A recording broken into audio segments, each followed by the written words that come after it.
Hello, and welcome to Shakespeare Project LA. Our reading today is Julius Caesar, and our players are Jason Rennie, Taylor Marr, Elise Ashton, Ben Birmingham, Ron Dorn, Megan Wells, Julie Grossman, Emily Redmond Hall, Dave Demke, John Eddings, Hadley Hulka, Elizabeth Juvenal, and Mark Tracy. And I'm Mary Carrig. Relax in that familiar easy chair and enjoy our reading of William Shakespeare's Julius Caesar.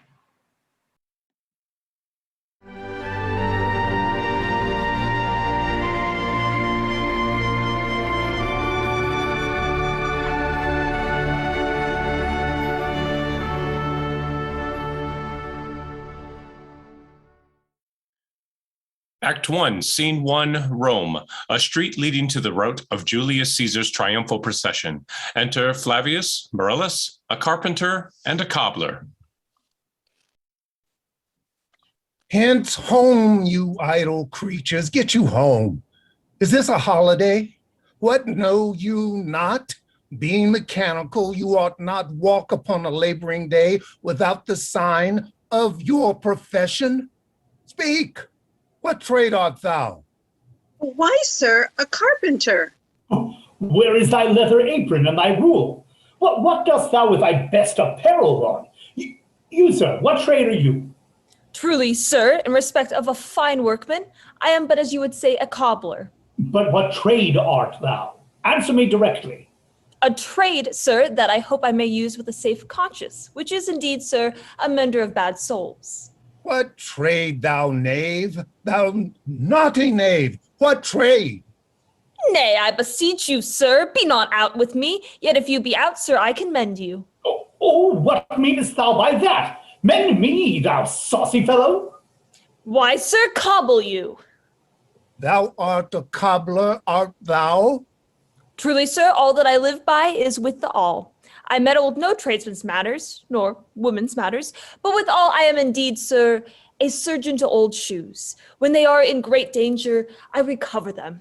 As proper men as ever trod upon neat's leather have gone upon my handiwork.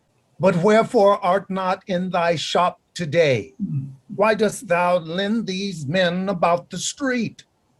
Truly, sir, to wear out their shoes, to get myself into more work. But indeed, sir, we make holiday to see Caesar and to rejoice in his triumph. Wherefore rejoice? What conquest brings he home? What tributaries follow him to Rome? Do grace in captive bonds his chariot wheels? You blocks, you stones, you worse than senseless things. Oh, you hard hearts, you cruel men of Rome, knew you not Pompey? Many a time and oft have you climbed up to walls and battlements, to towers and windows, yea, to chimney tops, your infants in your arms, and there have sat the livelong day with patient expectation to see great Pompey pass the streets of Rome. And when you saw his chariot but appear, have you not made an universal shout that Tiber trembled underneath her banks, to hear the replication of your sounds made in her concave shores? And do you now put on your best attire? And do you now call out a holiday? And do you now strew flowers in his way that comes in triumph over Pompey's blood? Be gone! Run to your houses, fall upon your knees, pray to the gods to intermit the plague that needs must light on this ingratitude. Go, good countrymen, and for this fault, assemble all the poor men of your sort. Draw them to Tiber banks, and weep your tears into the channel till the lowest stream do kiss the most exalted shores of all. See where their basest metal be not moved. They vanish tongue-tied in their guiltiness. Go you down that way towards the Capitol. This way, I disrobe the images if you do not find them decked with ceremonies. May we do so? You know it is the feast of Lupercal. It is no matter. Let no images be hung with Caesar's trophies. Isle about and drive away the vulgar from the streets. So do you too. Where you perceive them thick, these growing feathers plucked from Caesar's wing will make him fly an ordinary pitch. Who else will soar above the view of men and keep us all in servile fearfulness?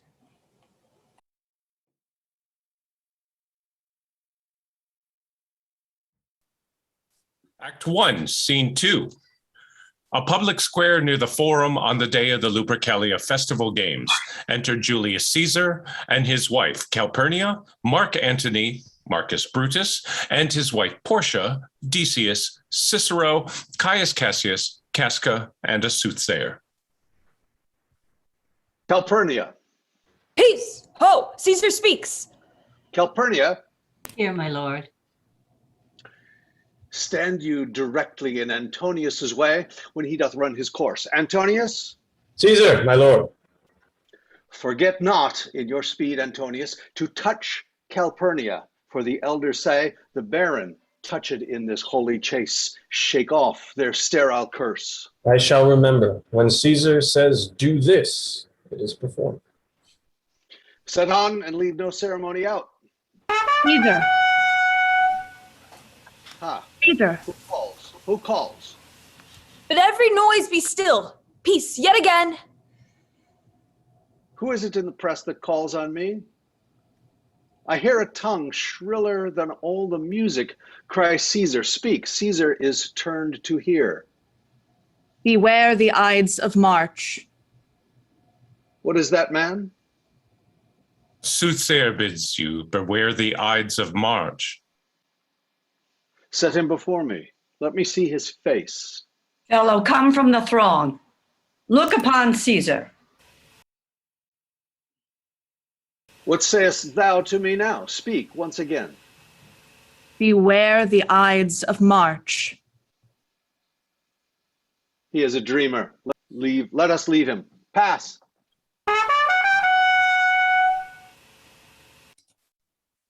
Will you go see the order of the course? Not I. I pray you do. I am not gamesome. I do lack some part of that quick spirit that is in Antony. Let me not hinder, Cassius, your desires. I'll leave you. Brutus, I do observe you now of late. I have not from your eyes that gentleness and show of love as I have wont to have. You bear too stubborn and too strange a hand over your friend that loves you. Cassius, be not deceived. If I have veiled my look, I turn the trouble of my countenance merely upon myself.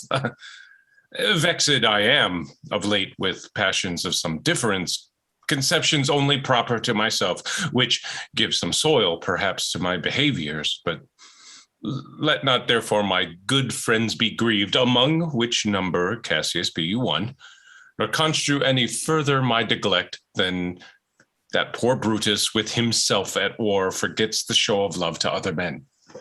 Then, Brutus, I much mistook your passion, by means whereof this breast of mine hath buried thoughts of great value, worthy contagions. Tell me, good Brutus, can I see your face?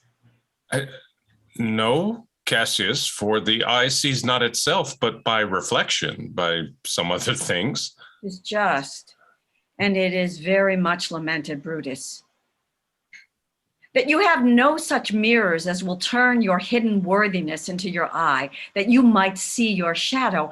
I have heard where many of the best respect in Rome, except immortal Caesar, speaking of Brutus and groaning underneath this age's yoke, have wished that Brutus had his eyes.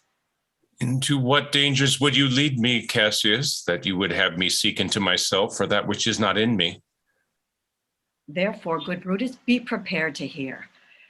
And since you cannot see yourself as well as by reflection, I, your glass, will modestly discover to yourself that of yourself, which you yet know not of. And be not jealous on me, gentle Brutus. Were I a common laughter, or did use to stale with ordinary oaths my love to every new protester, if you know that I do fawn on men and hug them hard, and after scandal them, or if you know that I profess myself in banqueting, do all the root, then hold me dangerous.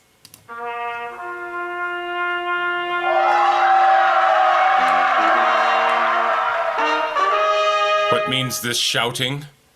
I do fear the people choose Caesar for their king. Aye, do you fear it? Then must I think you would not have it so. I would not, Cassius, yet I love him well. But wherefore do you hold me here so long? What is it that you would impart to me?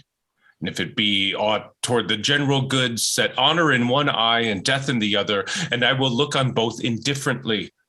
For let the gods so speed me as I love the name of honor more than I love death. I know that virtue to be in you, Brutus, and well as I do know your outward favor. Well, honor is the subject of my story. I cannot tell what you and other men think of this life, but for my single self, I had as lief not be as live to be in awe of such a thing as I myself. I was born free as Caesar, so were you. We have both fed as well, and we both endure the winter's cold as well as he. For once, upon a raw and gusty day, the troubled Tiber chafing in her shores, Caesar said to me, "Darest thou, Cassius, now leap in with me into this angry flood and swim to yonder point?" Upon the word, incuded as I was, I plunged in and bade him follow. So indeed he did. The torrent roared, and we did buffet it with lusty sinews, throwing it aside and stemming it with hearts of controversy. But ere we could arrive the point proposed, Caesar cried, "Help me, Cassius, or I sink." I, as Aeneas, our great ancestor, did from the flames of Troy upon his shoulder the old Anchises bear, so from the waves of Tiber did I the tired Caesar. And this man is now become a god, and Cassius a wretched creature, and must bend his body, if Caesar carelessly but nod on him. He had a fever when he was in Spain, and when the fit was on him, I did mark how he did shake. 'Tis true, this God did shake. His coward lips did from their color fly, and that same eye that bent doth all the world did lose his luster. I did hear him groan. Aye, and that tongue of his that bade the Romans mark him and write his speeches in their books. Alas, I cried, "Give me some drink, Titinius, as a sick girl." You gods, it does amaze me. A man of such feeble temper should so get the start of the majestic world and bear the palm alone. Another general shout. I do believe that these applauses are for some new honors that are heaped on Caesar. Why, man, he doth bestride the narrow world like a colossus. And we petty men walk under his huge legs and peep about to find ourselves dishonorable graves. Men at sometimes are masters of their fates. The fault, dear Brutus, is not in our stars, but in ourselves that we are underlings. Brutus and Caesar, what should be in that Caesar? Why should that name be sounded more than yours? Write them together. Yours is as fair a name. Sound them, it doth become the mouth as well. Weigh them, it is as heavy. Conjure with them. Brutus will start a spirit as soon as Caesar. Now, in the name of all the gods at once, upon that meat doth this our Caesar feed, that he is grown so great? Age, thou art ashamed. Rome, thou hast lost the breed of noble bloods. When went there by an age since the great flood, but it was famed with more than with one man? When could they say till now that talked of Rome, that her wide walks encompassed but one man? Now it is Rome indeed, and room enough when there it is but one only man. Oh, you and I have heard our fathers say there was a Brutus once that would have brooked the eternal devil to keep his state in Rome as easily as a king. That you do love me, I am nothing jealous. What you would work me to, I have some aim. How I have thought of this and of these times I shall recount hereafter. For this present, I would not, so with love I might entreat you be any further moved. What you have said I will consider. What you have to say I will with patience hear, and find a time both meet to hear and answer such high things. Till then, my noble friend, chew upon this. Brutus had rather be a villager than to repute himself a son of Rome under these hard conditions as this time is like to lay upon us. I am glad that my weak words have struck but thus much show of fire from Brutus. Games are done. Caesar's returning. As they pass by, pluck Casca by the sleeve, and he will, after his sour fashion, tell you what hath proceeded worthy note today. I will do so, but look you, Cassius. The angry spot doth glow on Caesar's brow, and all the rest look like a chidden train. Calpurnia's cheek is pale, and Cicero looks with such ferret and such fiery eyes as we have seen him in the Capitol being crossed in conference by some senators. Casca will tell us what the matter is. Antonius, Caesar, let me have men about me that are fat, sleek-headed men, and such as sleep-o'-nights. Yond Cassius has a lean and hungry look. He thinks too much. Such men are dangerous. fear him not, Caesar. He's not dangerous. He's a noble Roman and well-given. Would he were fatter, but I fear him not. Yet if my name were liable to fear, I do not know that man I should avoid so soon as that spare Cassius. He reads much. He is a great observer, and he looks quite through the deeds of men. He loves no plays, as thou dost, Antony. He hears no music. Seldom he smiles, and smiles in such a sort as if he mocked himself and scorned his spirit that could be moved to smile at anything. Such men as he be never at heart's ease, whilst they behold a greater than themselves, and therefore are they very dangerous.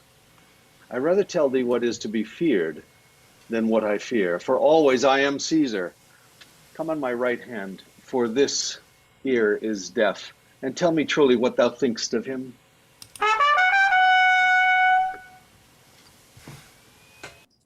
You pulled me by my cloak. Would you speak with me? Aye, Casca, tell us what hath chanced today that Caesar looks so sad. Why, you were with him, were you not?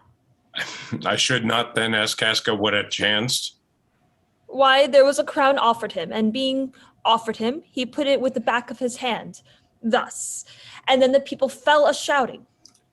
What was the second noise for? Why, for that too. They shouted thrice. What was the last cry for? Why, for that too. Was the crown offered him thrice? Aye, marry was, and he put it by thrice, every time gentler than other, and at every putting by, mine honest neighbors shouted. Who offered him the crown? Why, Antony. Tell us the manner of it, gentle Casca. I can as well as be hanged as tell the manner of it. It was mere foolery, I did not mark it. I saw Mark Antony offer him a crown, yet 'twas not a crown, neither 'twas one of those coronets. And as I told you, he put it by once, but for all that, to my thinking, he would have fain have had it. Then he offered it to him again, then he put it by again, but to my thinking, he was very loath to put his fingers off it. And then he offered it the third time. He put it the third time by, and still as he refused it, the rabblement hooted and clapped and chopped their hands, threw up their sweaty nightcaps, and uttered such a deal of stinking breath because Caesar refused the crown that it almost choked Caesar. For he swooned and fell down at it, and for mine own part, I durst not laugh for fear of opening my lips and receiving the bad air. But soft, I pray you, what did Caesar swoon? He fell down in the marketplace and foamed at the mouth and was speechless. This is very like he hath the falling sickness. No, Caesar hath it not, but you and I and honest Casca, we have the falling sickness. I know not what you mean by that, but I am sure Caesar fell down. If the Tagrag people did not clap him and hiss him according as he pleased and displeased them, as they used to do to the players in the theater, I am no true man. What said he when he came to himself? Marry, before he fell down, when he perceived the common herd was glad he refused the crown, he plucked me ope his doublet and offered them his throat to cut. And had I been a man of any occupation, if I would not have taken him at his word, I might go to hell among the rogues. But so he fell. He came to himself again, and he said if he had done or asked anything amiss, he desired their worships to think it was his infirmary. 3 or 4 wenches where I stood cried, "Alas, good soul," and forgave him with all their hearts. But there's no heed to be taken of them. If Caesar had stabbed their mothers, they would have done no less. And after that, he came thus sad away? Aye. Did Cicero say anything? Aye, he spoke Greek. To what effect?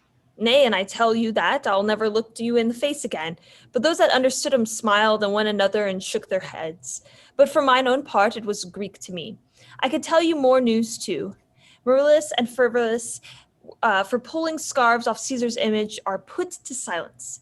Fare you well. If there was more foolery yet, I could not remember it. Will you sup with me tonight, Casca? No, I am promised forth. Will you dine with me tomorrow? Aye, if I be alive and your mind holds, and your dinner worth the eating. Good. I will expect you. Do so. Farewell both. What a blunt fellow is this grown to be. He was quick mettle when we went to school. So is he now in execution of any bold or noble enterprise. However, he puts on this tardy form. This rudeness is a sauce to his good wit, which gives men's stomach to digest his words with better appetite. And so it is. And for this time, I'll leave you. Tomorrow, if you please to speak with me, I will come home to you, or if you will come home to me, and I will wait for you. I will do so. Till then, think of the world.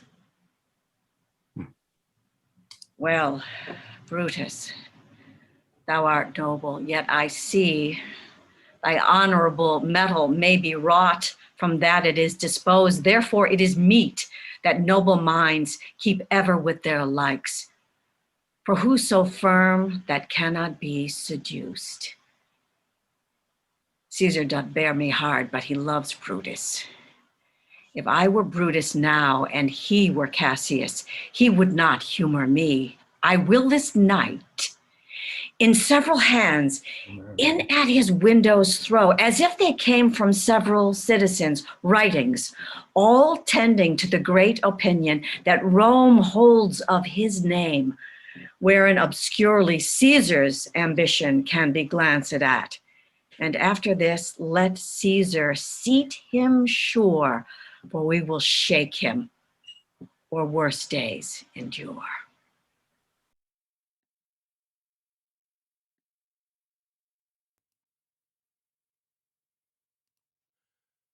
Act 1, Scene 3. Later the same evening, a street leading to the theater of Pompey. Enter Casca and Cicero. Good even, Casca. Brought you Caesar home? Why are you breathless? And why stare you so? Are not you moved when all the sway of earth shakes like a thing unfirm? Oh, Cicero, I have seen tempests when the scolding winds have rived the knotty oaks, and I have seen the ambitious ocean swell and rage and foam to be exalted with the threatening clouds. But never till tonight, never till now, did I go through a tempest dropping fire. Either there is a civil strife in heaven, or else the world, too saucy with the gods, incenses them to send destruction. Why? Saw you anything more wonderful? A common slave, you know him well by sight, held up his left hand, which did flame and burn like 20 torches joined, and yet his hand, not sensible of fire, remained unscorched. Besides, I had not since put up my sword against the Capitol, I met a lion who glazed upon me and went surely by without annoying me. And there was drawn Upon a heap, 100 ghastly women, transferred with their fear, who swore they saw men all in fire walk up and down the streets. And yesterday, the bird of night did sit, even at noonday, upon the marketplace, hooting and shrieking when these prodigies so conjointly meet. Let not men say, these are the reasons they are natural, for I believe they are portentous things unto the climate that they point upon. Indeed, it is a strange disposed time, but men may construe things after their fashion, clean from the purpose of the things themselves. Come Caesar to the Capitol tomorrow? He doth, for he bid Antonius send word you he would be there tomorrow. Good night then, Casca. This disturbed sky is not to walk in. Farewell, Cicero. Who's there? A Roman. Casca, by your voice. Your ear is good, Cassius. What night is this? A very pleasing night to honest men. Whoever knew the heavens menace so? Those that have known the earth so full of faults. For my part, I have walked about the streets, submitting me unto this perilous night, and thus unbraced, Casca, as you see, have bared my bosom to the thunderstone. And when the cross-blue lightning seemed to open the breast of heaven, I did present myself, even in the aim and very flash of it. But wherefore did you so much tempt the heavens? It is the part of men to fear and tremble when the most mighty gods by token send most dreadful heralds to astonish us. You are dull, Casca, and those sparks of life that should be in a Roman you do want, or else you use not. You look pale and gaze, and put on fear and cast yourself in wonder to see the strange impatience of the heavens. But if you would consider the true cause, why all these fires? Why all these gliding ghosts? Why birds and beasts from quality and kind? Why old fools, men, and children calculate? Why all these things change from their ordinance?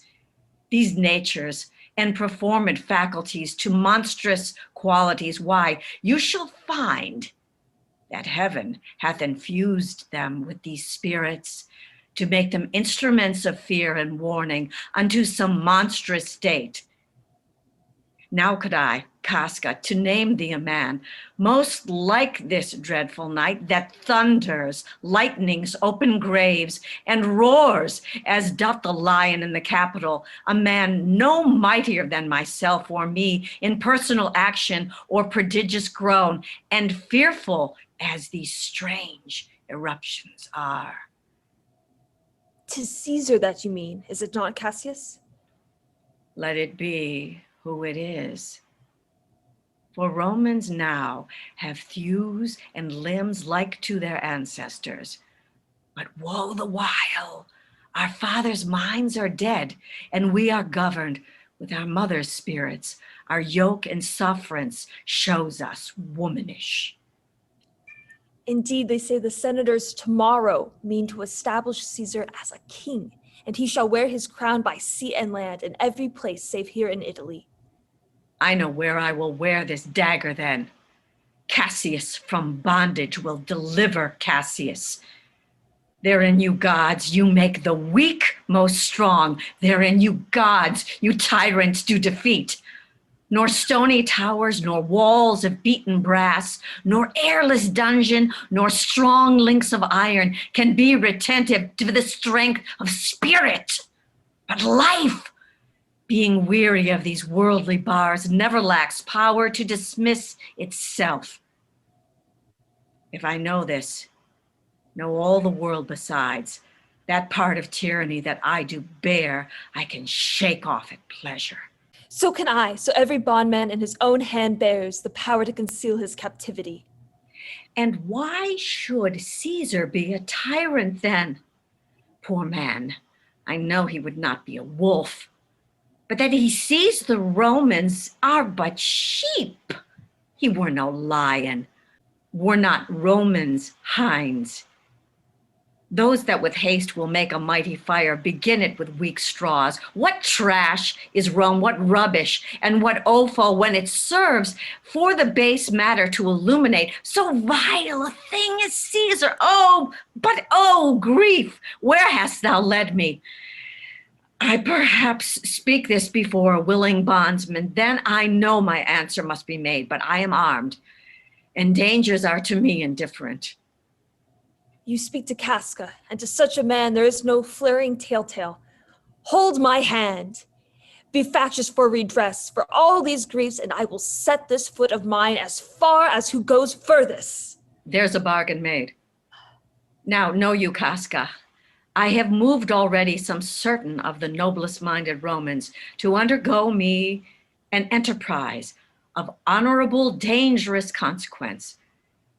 And I do know by this they stay for me in Pompey's porch. For now, this fearful night, there is no stir or walking in the streets, and the complexion of the element in favor, like the works we have in hand, most bloody, fiery, and most terrible.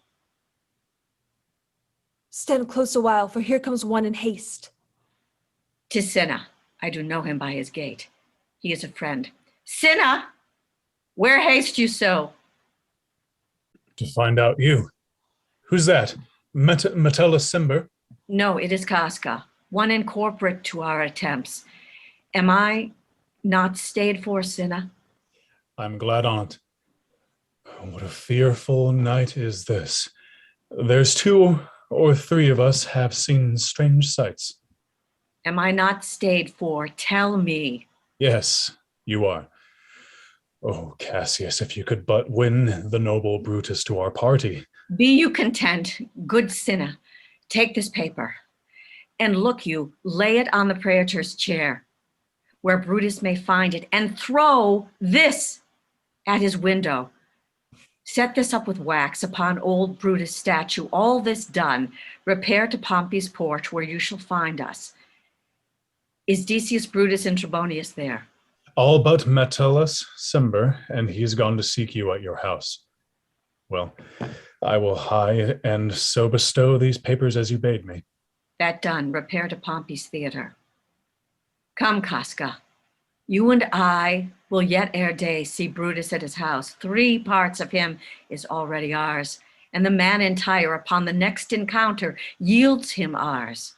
Oh, he sits high in all people's hearts, and that which will appear offense in us, his countenance like richest alchemy will change to virtue and to worthiness. Him and his worth and our great need of him will have right well conceded. Let us go, for it is after midnight, and ere day we will awake him and be sure of him.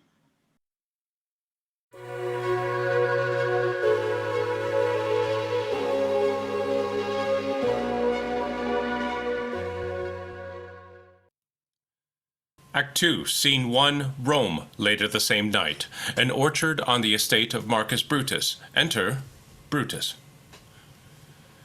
What, Lucius? Oh?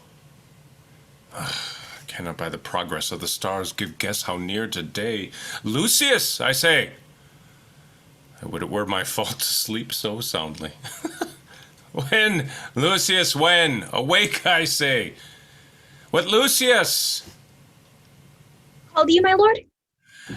Get me a taper in my study, Lucius. When it is lighted, come and call me here. I will, my lord. It must be by his death. And for my part, I know no personal cause to spurn at him, but for the general. He would be crowned. How that might change his nature, there's the question. It is the bright day that brings forth the adder, and that craves wary walking. Crown him that, and then I grant we put a sting in him, that at his will he may do danger with. The abuse of greatness is when it disjoins remorse from power. And to speak truth of Caesar, I have not known when his affections swayed more than his reason. But 'tis a common proof that lowliness is young ambition's ladder, whereto the climber upward turns his face. But when he once attains the upmost round, he then unto the ladder turns his back, looks in the clouds.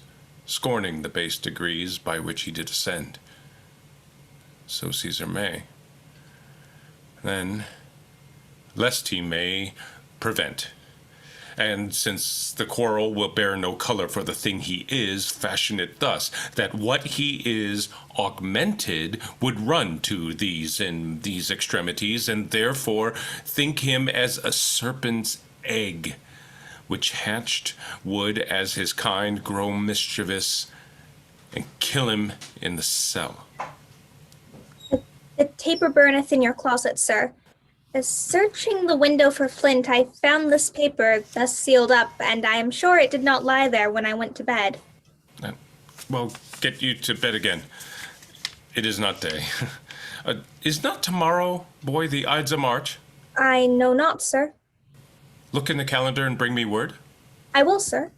Now, these exhalations whizzing in the air give so much light that I may read by them. Brutus, thou sleepst. Awake and see thyself. Shall Rome, etc., speak, strike, redress? Brutus, thou sleepst. Awake.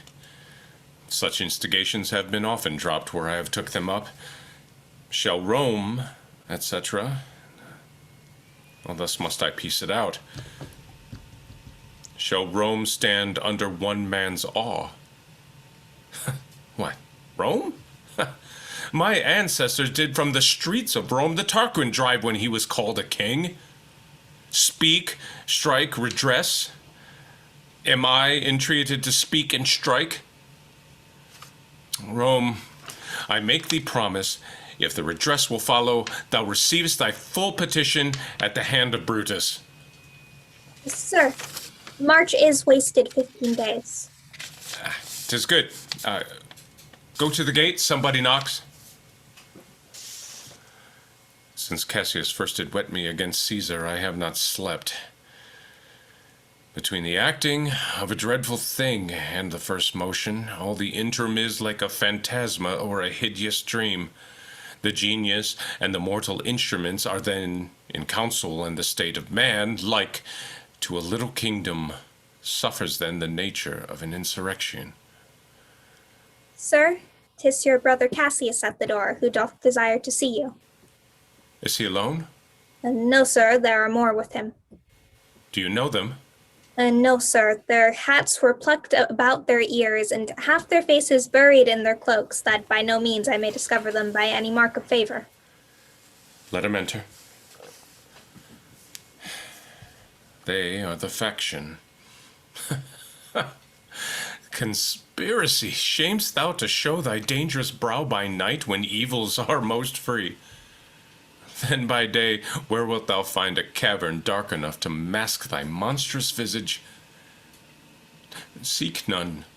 Conspiracy? Hide it in smiles and affability, for if thou path thy native semblance on, not Erebus itself were dim enough to hide thee from prevention. I think we are too bold upon your rest. Good morrow, Brutus. Do we trouble you? I have been up this hour, awake all night. Know I these men that come with you? Yes, every man of them, and no man here but honors you. And every one doth wish you had but that opinion of yourself, which every noble Roman bears of you. This is Trebonius. He is welcome hither. This Decius Brutus. He is welcome, too. This Casca, this Cinna, and this Metellus Cimber. They are all welcome. What watchful cares do interpose themselves betwixt your eyes and night? Shall I entreat a word? Here lies the east. Does not the day break here? No. Oh, pardon, sir, it doth.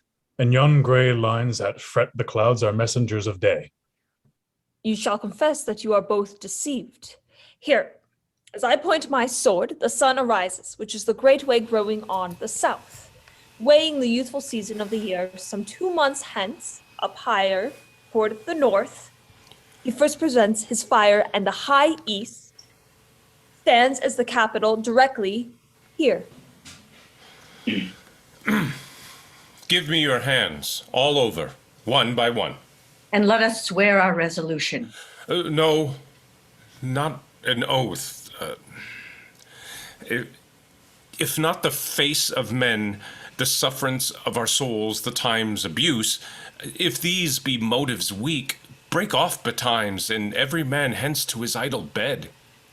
So let high-sighted tyranny range on till each man drop by lottery. But if these, as I am sure they do, bear fire enough to kindle cowards and to steal with valor the melting spirits of women, then, countrymen, what need we any spur but our own cause to prick us to redress? What other bond than secret Romans that have spoke the word and will not palter? What other oath than honesty to honesty engaged? That this shall be, or we will fall for it. Swear priests and cowards and men cautelous, old feeble carrions, and such suffering souls that welcome wrongs. Unto bad causes swear such creatures as men doubt, but do not stain the even virtue of our enterprise, nor the insuppressive metal of our spirits, to think that or our cause or our performance did need an oath. When every drop of blood that every Roman bears, and nobly bears, is guilty of a several bastardy, if he do break the smallest particle of any promise that has passed from him. But what of Cicero? Shall we sound him? I think he will stand very strong with us. Let us not leave him out. No, by no means. Oh, let us have him, for his silver hairs will purchase us a good opinion, and by men's voices to commend our deeds. It shall be said his judgment ruled our hands, our youths and wildness shall now no whit appear, but all be buried in his gravity. No, then name him not. Let us not break with him, for he will never follow anything that other men begin. Then leave him out. Indeed, he is not fit. Shall no man else be touched, but only Caesar? Decius, well urged. I think it is not meet Mark Antony, so well beloved of Caesar, should outlive Caesar. We shall find him a shrewd contriver, and you know his means, if he improve them, may well stretch so far as to annoy us all, which to prevent, let Antony and Caesar fall together. But our course will seem too bloody, Caius Cassius. To cut the head off and then hack the limbs, like wrath and death and envy afterwards? For Antony is but a limb of Caesar. Let us be sacrificers, but not butchers, Caius. We all stand up against the spirit of Caesar, and in the spirit of men there is no blood. We could come by Caesar's spirit and not dismember Caesar, but alas, Caesar must bleed for it. Gentle friends, let's kill him boldly, but not wrathfully. Let's carve him as a dish fit for the gods, not hew him as a carcass fit for hounds. And let our hearts, as subtle masters do, stir up their servants to an act of rage, and after seem to chide him. This shall make us our purpose necessary and not envious, at which, so appearing to the common eyes, we shall be called purgers and not murderers. And for Mark Antony, I think not on him, for he can do no more than Caesar's arm when Caesar's head is off. Yet I fear him, for in the engrafted love he bears to Caesar. Alas, good Cassius, do not think of him. If he loves Caesar, then all that he can do is to himself take thought and die for Caesar. And that were much he should, for he is given to sports, to wildness, and much company. There is no fear in him. Let him not die, for he will live and laugh at it hereafter. Peace. Count the clock. The clock has stricken 3. 'Tis time to part. But it is doubtful yet whether Caesar will come forth today or no. For he is superstitious grown of late, quite from the main opinion he held once of fantasies, of dreams and ceremonies. It may be these apparent prodigies, the unaccustomed terror of this night, and the persuasion of his augurers may hold him from the capital today. Never fear that. If he be so resolved, I can o'ersway him. For he loves to hear that unicorns may be betrayed with trees, and bears with glasses, elephants with holes, lions with toils, and men with flatterers.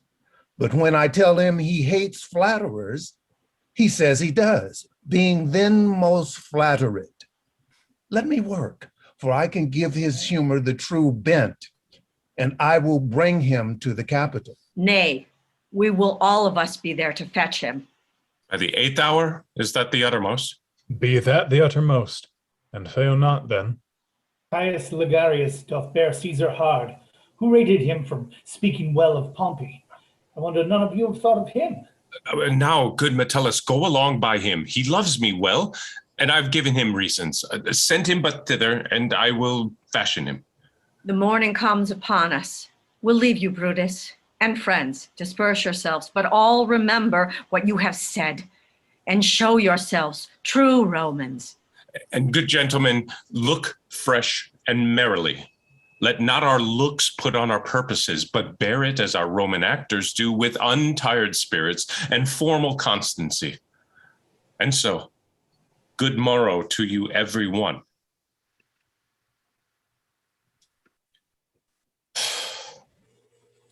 Boy, Lucius, fast asleep?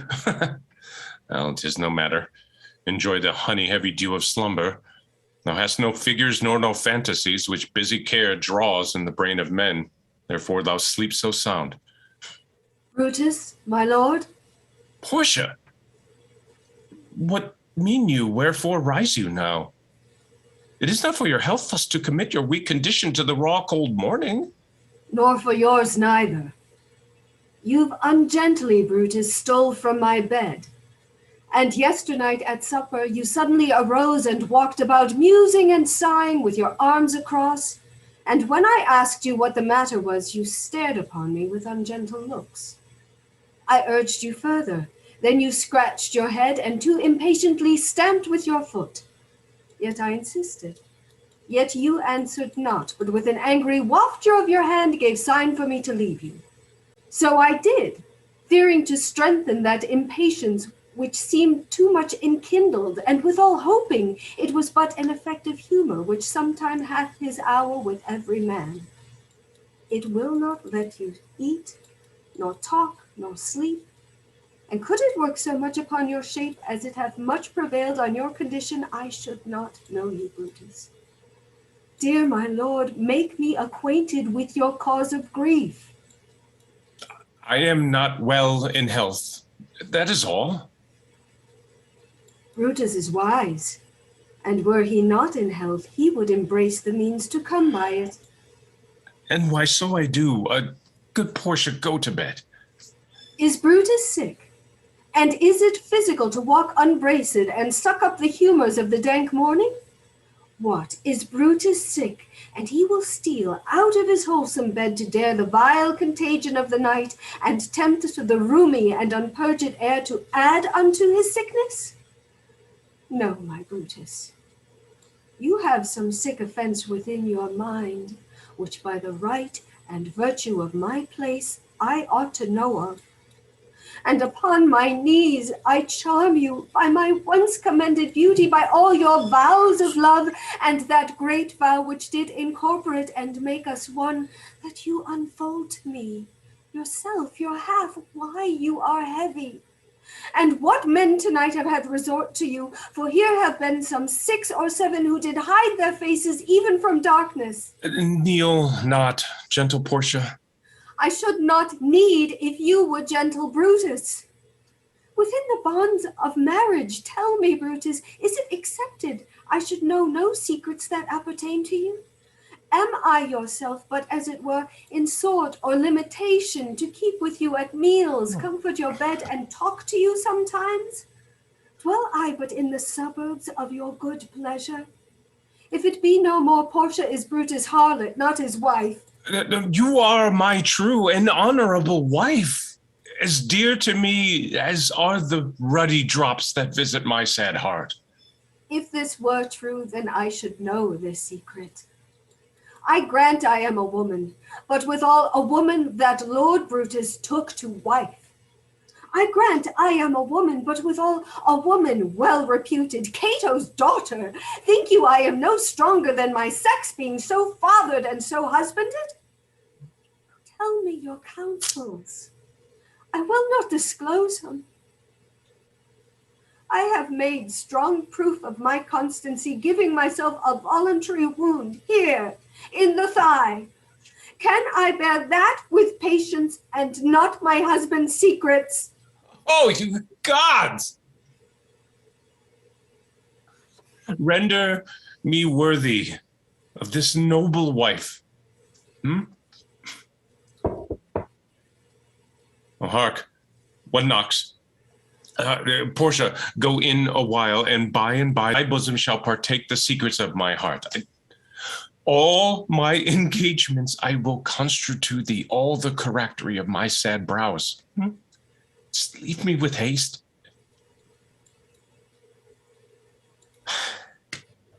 Lucius, who's that knocks? Here is a sick man that would speak with you. Caius Ligarius, that Metellus spoke of. Boy, stand aside. Caius Ligarius, how? Vouchsafe good morrow from a feeble tongue. Oh, what a time have you chose out, brave Caius, to wear a kerchief. Would you were not sick. I am not sick if Brutus have in hand any exploit worthy the name of honor. Such an exploit have I in hand, Ligarius. Had you a healthful ear to hear of it?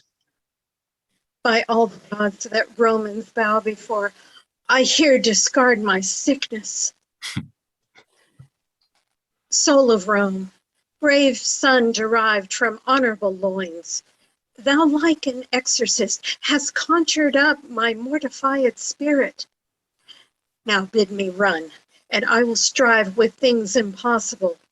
Yea, get the better of them. What's to do? A piece of work that will make sick men whole. But are not some whole that we must make sick? And must we also? What it is, my Caius, I shall unfold to thee, as we are going to whom it must be done.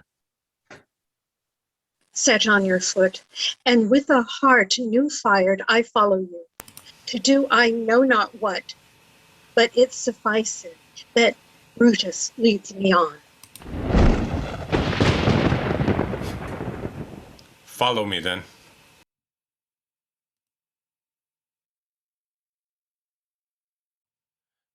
Act 2, Scene 2. Early the next morning, a hall in Julius Caesar's house. Enter Julius Caesar.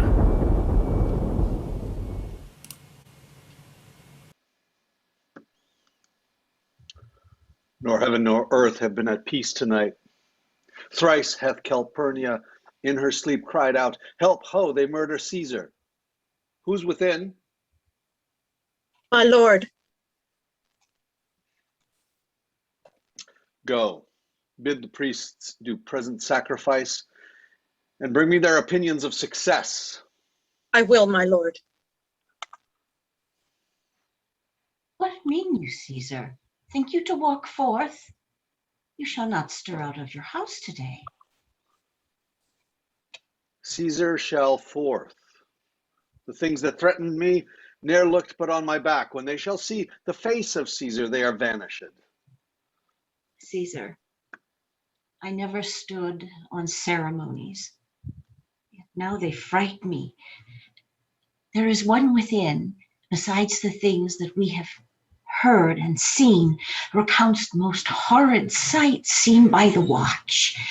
A lioness hath whelped in the streets, and graves have yawned and yielded up their dead. Fierce, fiery warriors fought upon the clouds, in ranks and squadrons in the form of war, which drizzled blood upon the Capitol. The noise of battle hurtled in the air. Horses did neigh, and dying men did groan, and ghosts did shriek and squeal about the streets. Oh, Caesar, these things are beyond all use, and I do fear them.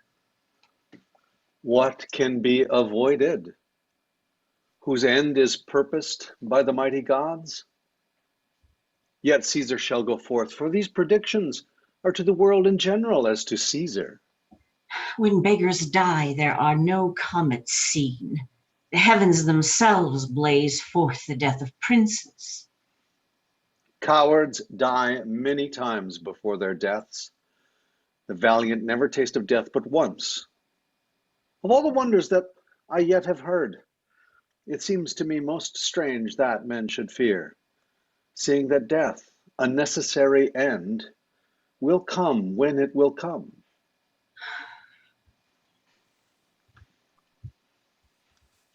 What say the augurers? They would not have you to stir forth today. Plucking the entrails of an offering forth, they could not find a heart within the beast. The gods do this in shame of cowardice. Caesar should be a beast without a heart if he should stay at home today for fear. No, Caesar shall not. Danger knows full well that Caesar is more dangerous than he. We are two lions littered in one day, and I the elder and more terrible, and Caesar shall go forth. Alas, my lord, your wisdom is consumed in confidence. Do not go forth today. Call it my fear that keeps you in the house and not your own. We'll send Mark Antony to the Senate House, and he shall say you are not well today. Let me upon my knee prevail in this.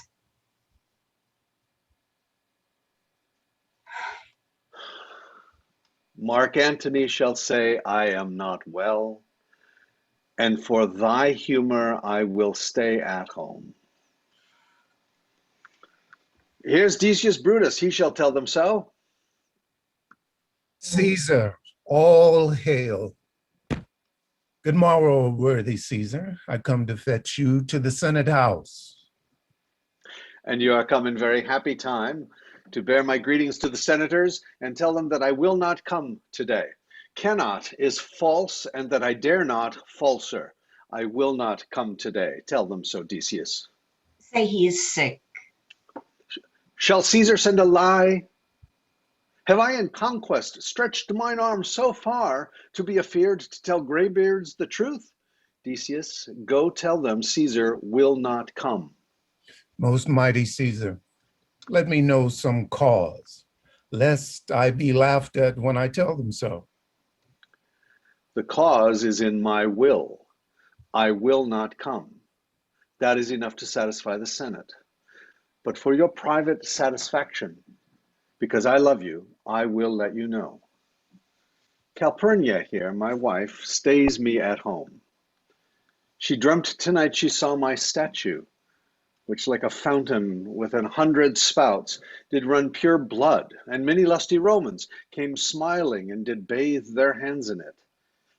And these does she apply for warnings and portents, and evils imminent, and on her knee hath begged that I will stay at home today. This dream is all amiss interpreted. It was a vision fair and fortunate. Your statue, spouting blood in many pipes in which so many smiling Romans bathed, signifies that from you great Rome shall suck reviving blood, and that great men shall press for tinctures, stains, relics, and cognizance. This by Calpurnia's dream is signified. And this way have you well expounded it. I have, when you have heard what I can say. And know it now. The Senate have concluded to give this day a crown to mighty Caesar. If you shall send them word you will not come, their minds may change. Besides, it were a mock, apt to be rendered for some to say, break up the Senate till another time, when Caesar's wife shall meet with better dreams. If Caesar hide himself, shall they not whisper, lo, Caesar is afraid? Pardon me, Caesar, for my dear, dear love to your proceeding bids me tell you this, and reason to my love is liable.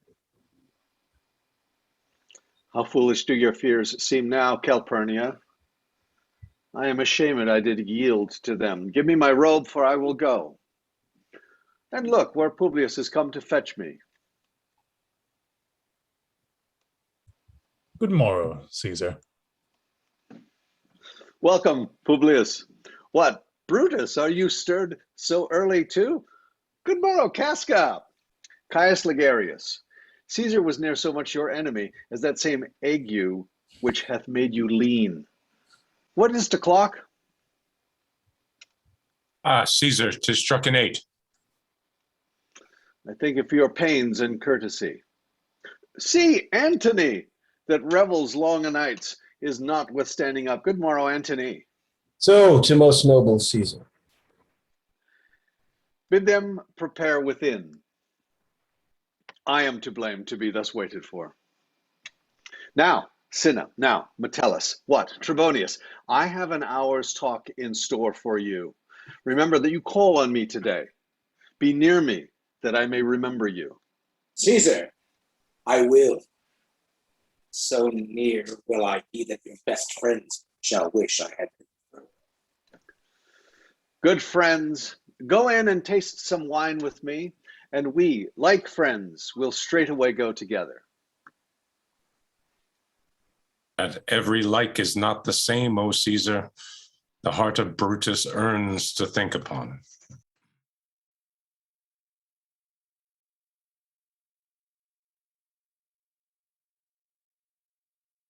Act 2, Scene 3, later the same morning, a street leading to the Capitol. Enter Artemidorus reading a paper. Caesar, beware of Brutus, take heed of Cassius, come not near Casca, have an eye to Cinna, trust not Trebonius, mark well Metellus Cimber, Decius Brutus loves thee not, thou hast wronged Caius Ligarius. There is but one mind in all these men, and it is bent against Caesar. If thou beest not immortal, look about you. Security gives way to conspiracy. The mighty gods defend thee. Thy lover, Artemidorus. Here will I stand till Caesar pass along. And as a suitor will I give him this. My heart laments that virtue cannot live out of the teeth of emulation. If thou read this, O Caesar, thou mayst live. If not, the fates with traitors do contrive.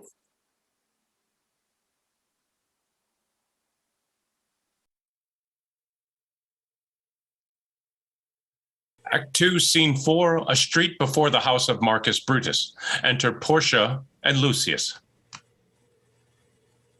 I prithee, boy, run to the Senate house. Stay not to answer me, but get thee gone. Why dost thou stay? To know my errand, madam? I would have had thee there and here again, ere I can tell thee what thou shouldst do there. Constancy, be strong upon my side. Set a huge mountain between my heart and tongue. I have a man's mind, but a woman's might. How hard it is for women to keep counsel.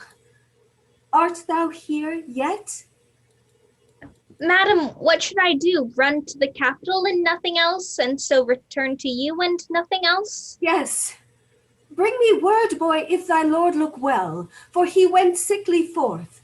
And take good note what Caesar doth, what suitors press to him. Hark, boy, what noise is that? I hear none, madam. Prithee, listen well. I heard a bustling rumor like a fray, and the wind brings it from the capital.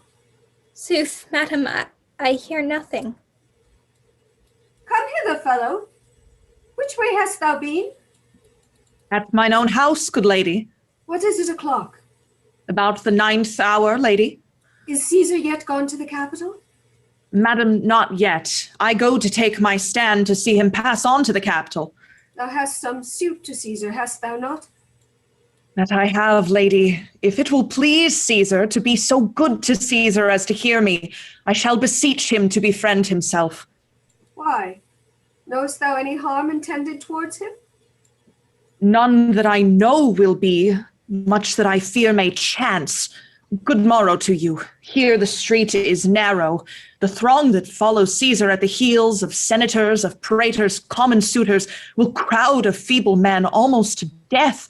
I'll get me to a place more void, and there speak to great Caesar as he comes along. I must go in. Ay me, how weak a thing the heart of woman is. Oh, Brutus, the heavens speed thee in thine enterprise. Sure the boy heard me. Brutus has a suit that Caesar will not grant. Oh, I grow faint. Run, Lucius, and commend me to my lord. Say, I am merry. Come to me again, and bring me word what he doth say to thee.